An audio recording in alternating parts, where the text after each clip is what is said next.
Hi, I'm Rachel Kramer-Bussell. I'm the editor-in-chief of Residence 11, a website and community that celebrates sensuality, romance, intimacy, and loving in a new age of human connection. You can find us at residence11.com.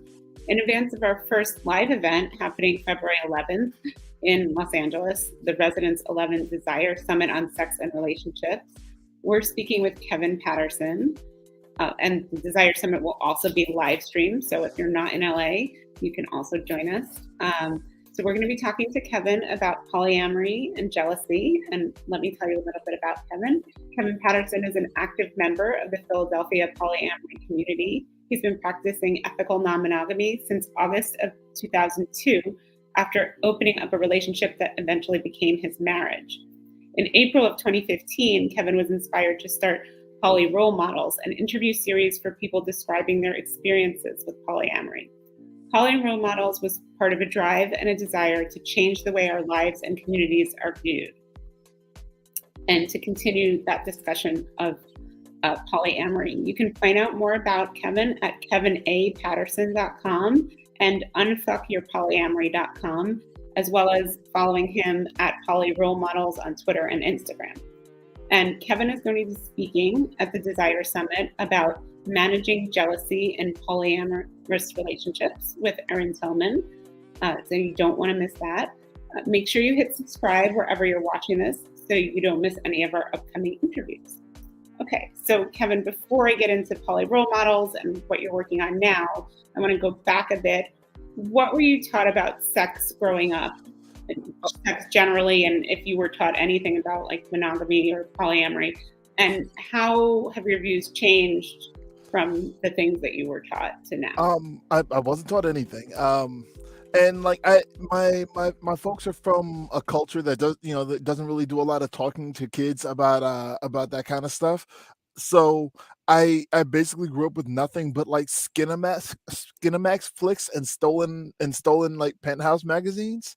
Um I didn't really learn anything from those.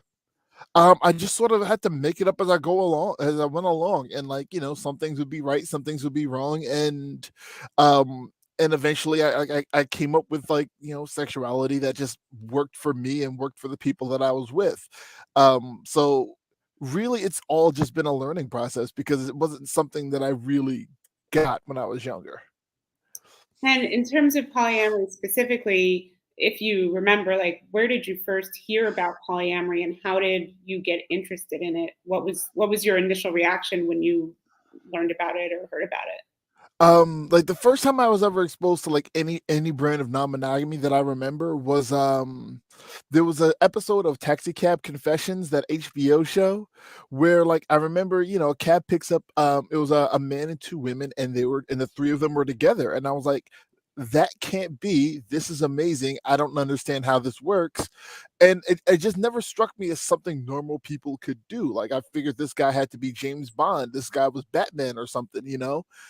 And eventually it like I fell into non-monogamy pretty accidentally, and I realized like, oh wait, no, this is just something your everyday average person can do. I just had to like unlearn a lot of what I had learned from society to make it work. I love that it was Taxi Cab Confessions, like such a, I don't know, not what I was expecting you to say, but Yeah. I think that's probably, I mean, not that everyone has heard about it through Taxi Cab Confessions, but I don't think I mean, a lot of people don't even get any sex ed, let alone know that there are relationship models that are different than monogamy. It's pretty much everywhere in this culture anyway, in the US. So, and I'm sure elsewhere too. So, I think that's really interesting. Now, how exactly did you start incorporating that into your personal life? And I'm curious with, your now marriage, like, was it Yeah. one of your, were you interested and then you brought it up, or were you both interested, or how did it come about, like in practice? So I made a joke. Like me and my friends used to make this trip to Caribana. It's a West Indian Caribbean festival that they do in the first weekend of August in Toronto every year, and it was like a kind of a guys trip. And then like most of the guys I would make that trip with weren't available, so I ended up making that same trip with a couple of my guy friends, but also my new girlfriend, like who is now my wife, and one of her friends. And I kind of joked around. I'm like, it's going to be a lot of like drinking and partying and smoking. Who knows what kind of wild stuff might happen. And at some point during this trip, me and the wife and her friend ended up rolling around, and it was unexpected. It was definitely fantastic. And then we had to have like real conversations after that about how we wanted our relationship to be structured, what we wanted to look like, how important exclusivity was to us, whether or not we carry on having some fun with that friend. Like all these things came up. All the media representation I had ever seen said that our relationship was over, and I knew that going into the situation. Like I knew that if we had a threesome, that our relationship would be over, but I'd have a fun story to tell the fellas afterwards. And little did I know, it ended up like not damaging the relationship, but enriching it and like giving us more ability to customize over the course of like the 20 years that we've been together. Why do you think it didn't end when you thought it would? Um, because of them, honestly. My wife and her friend had like a long history of like dating the same guy unwillingly, having fights, and then like making up and being friends again. All so like they were a lot more chill about the situation than I was. So when I was waiting for the other shoe to drop, they were like, everything's fine, Kev. They were okay. And then we started having conversations that basically every relationship should have about the nature of the relationship, but in a default in a monogamous, if you're monogamous, a lot of these conversations can feel like default settings that you don't have to have the hard conversations because it's been modeled to you by way of your parents and pop culture. So we were having all these difficult conversations afterwards, and it ended up being sort of a fantastic setup. I think that uh, that could be its own whole topic of like what monogamous people could learn from polyamorous people, because I think you're right. There's a lot of things that don't get discussed, or issues around jealousy, or what is like what flirting is okay, or what this is okay. But Yeah. I do want to stick with mostly polyamory today. So what would you say over the 20 years? Because I also think that's a long time to be involved with polyamory, and especially with the Yeah. same person. What have been the biggest learning curves for you and your wife? If I don't know. I know Um, I don't want you to speak for her, but like, what have been the biggest learning curves for you as a person and you as a couple in terms of adapting to polyamory and then adapting your polyamory over time? like the biggest learning curve, first and foremost, is communication. Like men don't always get the socialization to communicate, to be emotionally literate, to use your words and express your feelings. We don't always get that. And 99% of the time, if I was having a problem or my wife was having a problem, communication was the way to solve that problem. And it was just such a tough hurdle. Like we had to figure out how each other communicates and how to communicate with one another. Like something my wife and I got really good with is texting each other when we're in conflict. Like we don't have a ton of conflict, but when we do, we text each other because if we're talking to each other, I talk fast. I've always got 100 ideas. I will talk over her whether I want to or not, and then we won't solve any problems. But if we text each other, even if we're in the same room, even if we're in the same house, we know that we're gonna get like an actual answer, and we're gonna actually solve whatever conflict we're having. Um, the other thing that was like a real huge hurdle and sort of like a lot of learning curve was understanding that my wife and I can both be into something and just not be into it with one another. Like there's certain stuff my wife's into, there's certain stuff that I'm into, but for one reason or another, it's just stuff we can't do with each other, whether it's a matter of power dynamics or the way we see each other or who knows. Um it just doesn't work, and that's fine. My wife, whatever it is, if like, just say video games. I can't play video games with my wife. If one day she picks up video games with somebody else, I know that it's less about I know it's I know there's something else going on there that maybe we should talk about, but it's fine if she gets that outlet in some other place, whereas I get it, over here, she gets it over there. I think that's a really interesting thing you just said, because I think there's just so much jealousy baked into how our culture treats relationships that people, whether you're polyamorous or monogamous, but especially if you're not polyamorous, like I think the default is to be jealous of all sorts of relationships, whether it's sexual or not. And I Yeah. think a lot of people would behoove them to work on that. But I agree with you that unless you actively are trying to discuss that, like people push it aside or pretend it doesn't exist. Yeah, like I've got a partner that like I like traveling a little bit when I can afford it. And I've got a couple of partners that also like that, and I travel more with one partner than I do with the other because when we travel, because like this other partner, when we travel together, we don't travel the same. I like staying in hotels. They like staying in Airbnbs in rustic areas. I like going to this sort of activity. They like going to that sort of activity. So like while it might feel like surface level, this sucks that we're not traveling together more. Once you get beneath the surface, it's like we shouldn't travel together more, and that's okay, you know? I think, yeah, and also that one is not like better than the other, or Yeah. you're not like there's not a hierarchy of like do this with one, do this with another. Which brings me to poly role models. Everyone watching, you can learn more at polyrolemodels.tumblr.com. You started the site to spotlight and I'm quoting here, the perfectly flawed, wonderfully unique people and relationships that make up polyamory. Can you tell us a little bit more about why you started the site and what do you think makes a poly role model, and what have you learned from talking to so many people, so many poly people? So what I'm gonna start by saying that the blog isn't active the way it used to be. It still exists, like it still exists at the URL you gave, polyrolemodels.tumblr.com, and it's still a really great listing of profiles. But the idea was that when I got into polyamory, I'd find myself in such a black city as Philadelphia, it being one of very few people of color going to events on a regular basis, and I wanted to do a showcase that looked like polyamory actually looks in terms of the kinds of people that can inhabit that space. So I wanted to like show people like show what people do well with polyamory, what they do poorly, what they how they rebound and react from the things that they do poorly, like how do you unlearn bad habits and that sort of thing.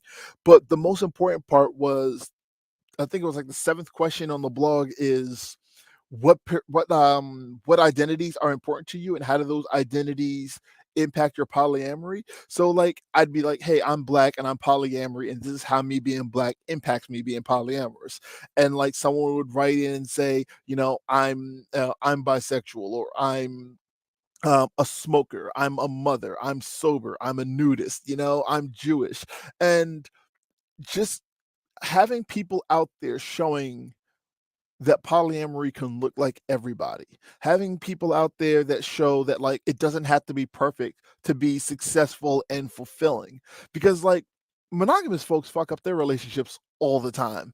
And very rarely is somebody like, oh my God, I shouldn't be monogamous because I keep fucking up these monogamous relationships. But with polyamory, we have such a smaller sample size that any mistake somebody can say, well, maybe this was a mistake. I had a breakup. I should never do this again.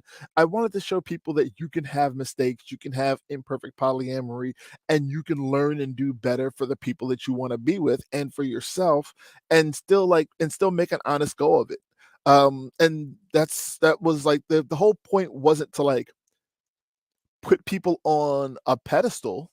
It was to show that like all of us can be on a pedestal. All of us are working our hardest to do better for ourselves and for our people and for our communities. And in just doing that, that makes you the role model. I think that's great, and I'm sure that encourages people to maybe think about it who might feel like, oh, like I'm afraid I'm not going to do it quote unquote perfectly. Yeah. Um, and you mentioned that part of your inspiration was to show that I mean, I'm paraphrasing what you just said, but that not all poly people are white, which is the kind of the default in our culture of what we see in a lot of media images, which brings me to your book, Love's Not Colorblind, Race and Representation Yes. in Polyamorous and Other Alternative Communities. Can you tell us what inspired you to write the book? And since it's come out, has that changed that Um, representation of poly? so I can't speak for every situation. Oh, let me back up. So I did the book Love's Not Colorblind because like I said, I'm in Philadelphia, and depending on what census data you look at, it's anywhere between like 40 and 45% black out here. And I would find myself being one of, if not the only black person at these events, at like local community events. So I started talking about it, and people in educator spaces and sex ed and love and dating coach spaces started saying like, you should be talking about this in these spaces. And once I started doing that, it was suggested like, hey, you should write a book about this. And that's where Love's Not Colorblind came from. But in the 4 years since about 4.5 years since it's being published, I run into I run into all the time people saying like, the organizers of my local community read this book and they made some changes to make me feel more welcome, or like I was able to bring this book outside of a polyamory situation, but I brought it to like my local kink group, my local swing dancing circle, like I've had people say that the tools and the concepts that I use in Love's Not Colorblind have helped make the spaces that they inhabit more welcoming, more thoughtful about not just race, but like about identity in general. A lot of times people will try to do an event and they'll just be like, everyone's welcome, and they'll not really pay attention to what everyone looks like when the demographics come in. People are happy to have 20, 30, 40 people at a happy hour, but they don't pick up that they're all white, or that they're all cis, or they're all, thin and able-bodied, and and well-to-do. If that's what your events look like, there's more going on there than just everybody's welcome. And Love's Not Colorblind is an examination of that. And from what I understand, a lot of folks have read the book, examined what there was going on in their own personal communities, and tweak some things to make things safer and more comfortable for not just people of color, but especially people of color. That's great. We talked a little bit about jealousy earlier, but I want to talk more about that because you're going to be speaking at the Desire Summit on I February am. 11th with Erin Tillman on managing jealousy in polyamorous relationships. Yeah. So I wanted to ask, can you share some of the ways jealousy can manifest in poly relationships? And I was thinking specifically about, I think there's this idea that, well, if you're poly and you go into it and you agree to these things, then you won't be jealous because you've already agreed. And I don't think, I mean, I'm not poly myself, but I don't think that an emotion like jealousy can be necessarily predicted in all Yeah. situations, and that I'm sure it crops up even among people who might not expect it to. Yeah, there's no such thing as like a rule against jealousy, or way to legislate it out, or just like, I'm gonna hit a switch and it's gone. The thing with jealousy is that it's gonna come up. And you have to understand that about yourself. You have to sort of figure out what's real and what's fake. Like, let's say, like, just using my wife as an example. If my wife goes out and does a thing with one of her other partners and I feel a way about it, she's not trying to hurt me. She's just going out and doing her own thing. So if I feel hurt about it, I have to decide, like, do I feel like she's trying to leave me? Do I feel like she's trying to replace me? If those aren't the case, then what am I upset about? I'm upset because she's doing something that I want to be doing? Do I want to do that with her? I've got to ask myself all these questions to figure out exactly what it is that I want out of the situation, in a way that doesn't infringe on my partner's autonomy, in a way that doesn't, like, I'm not trying to tell anybody what to do with their life, what to do with themselves. But if I'm feeling a way, I've got to cut to the root of that. If I was in a monogamous situation, I might feel more comfortable just saying, this makes me jealous, don't do this thing. And in a non-monogamous situation, you don't really have you don't really have that leg to stand on. And even if you did, that's not exactly the most healthy way to manage it. So really it's about like emotional literacy, figuring out what's real and what's fake, how much of your feelings are just you getting in your feelings, and how much of it is something that really needs to be addressed. And how do you address it in a healthy way, like a non-accusatory way? So really it's just a matter of like breaking it down, sort of deep diving into your emotions when you have them. So are you saying that some of how people can deal with jealousy is not necessarily, I mean, some of it is talking with your partner, but some of it is internal, is your own work. Yeah. Is that what you're saying? Yeah, like my mantra, and then like it's wild because I haven't actually had to use it in years, but my mantra used to be, this isn't about me. Whenever I'd feel jealous, like my partner's doing something and I feel jealous, and I'm like, this isn't about me. They're not doing this because of me. They're not even thinking about me right now. They're doing their own thing and living their best life in a way that makes sense to them. And I'm making it about me and my feelings. Let me figure out why I'm doing that. You know? If I was in a different situation, if I was in a monogamous situation, I might just be like, that makes me jealous and knock it off. Instead, I have to be like, that makes me jealous, but why? Why am I feeling jealous? Do I, like, oh wow, they're going to see that movie without me, but I want to see that movie.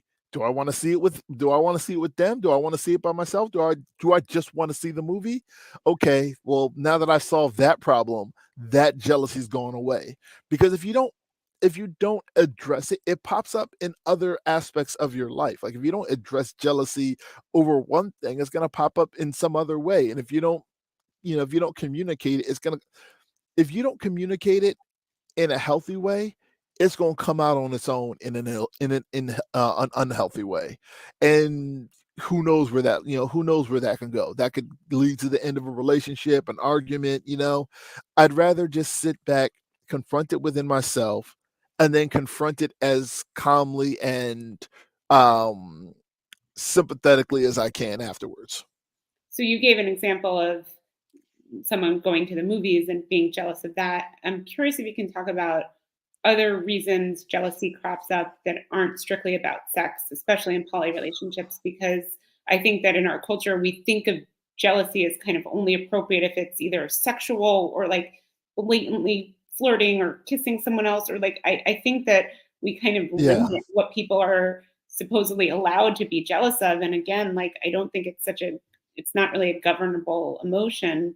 I think there's other things people could be jealous of, but I'm be curious what things you've encountered, whether in your life or you've heard about, and like, is there a way to deal with is dealing with jealousy the same no matter what the issue of the jealousy is about?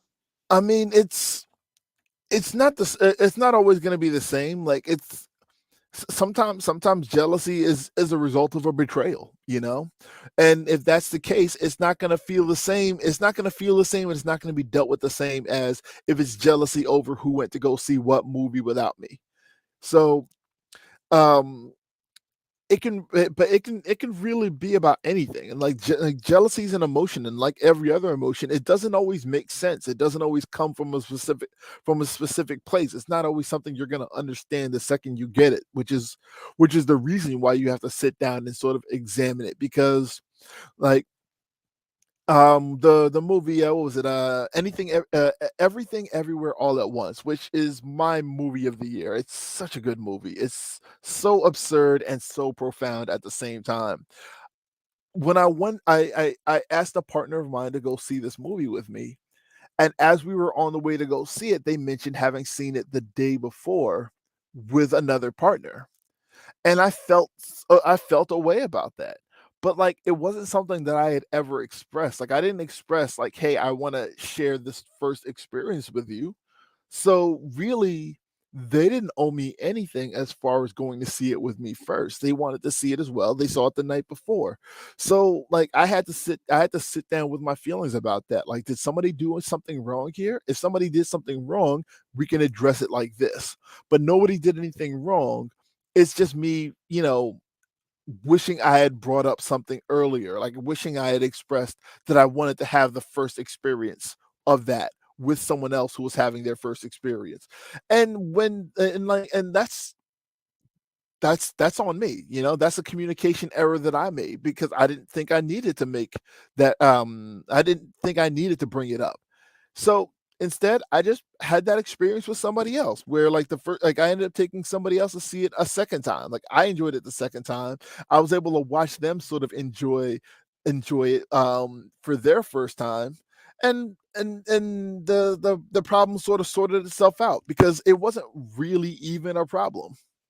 And I'm sure there's situations where you might not realize that you will be jealous, and so that you wouldn't be able to talk about it beforehand. Like it's only in the moment when someone says, "Oh, I saw this before," or "I did this thing with someone else," that you like instinctively are like, "Oh, I feel this way about this." Um, Exactly. Yeah, sometimes it pops up, and then, like I said, you have to ask yourself, "Did somebody actually do something wrong here? Have I been wronged, or do I just feel wrong?" I like that, and that Yeah. I think is applicable to a lot of situations. I mean, beyond even romantic relationships. I mean, that could apply to lots of other relationships. Yeah. Yeah, definitely. So, for people who are either currently monogamous and considering polyamory, or new to polyamory, but are just getting started, what would you say is your biggest piece of advice for them? I the first piece of advice I always tell everyone, I mean, like, always, like, read the room, like, read whatever books, podcasts, like, learn about it first so that you avoid a lot of the common rookie mistakes because, so many of us try to jump in feet first and then realize that we don't know how to swim. Um, but more than that, be prepared to change your plans. A lot of us come into non-monogamy, ethical non-monogamy, consensual non-monogamy, polyamory, however which way you call it. A lot of people come into it with all these high-minded ideas. Like, I'm gonna have this kind of relationship with this many people, and it's gonna look like this, and it's gonna be, and then they actually meet somebody who throws a lot of those plans out of the window. And then you've got to decide, like, well, do I want to be with this person that I'm really into, or do I want to maintain these plans that I said I was going to maintain 6 months ago when I didn't have that person in my life or anyone else? You always have to be prepared to change your plans because, like, if you go into it really rigidly, you're going to have a bad time because the plans that you make aren't going to withstand the test of other humans that didn't have any hands in making those plans with you. That makes sense. So, everyone, please come to the Desire Summit and hear more about this important topic from Kevin and Erin Tillman. And Kevin, to close out our interview, what are you working on next? Alana Phelan and I have a series of queer polyamorous superhero novels called the For Hire series. We're currently working on the fourth book in that series. The first three are out: For Hire Operator, For Hire Audition, and For Hire Supercell. We're working on the next one. Dr. Liz Powell and I have a series of classes available online at unfuckyourpolyamory.com. Those are pay what you can online classes. So once you get them, you have them available to learn from. They're it's not just 101 level courses either. Like, it's we kind of deep dive a lot of stuff in terms of jealousy and power dynamics and that sort of thing as well. But yeah, those are the two main things. And then, of course, the Residence 11 Summit, the Desire Summit. Awesome. Thank you so much. This was super fascinating. I feel like I could talk to you for another half hour about lots of other things. So, everyone, please come to the Desire Summit. You can find out more and get tickets at summit.residence11.com. And you can join us live in LA or watch live stream wherever you are. And check our social media. We're at Residence11, spelled out Residence ELEVEN, on Twitter and Instagram, and at Residence11, the number Residence11, on Facebook.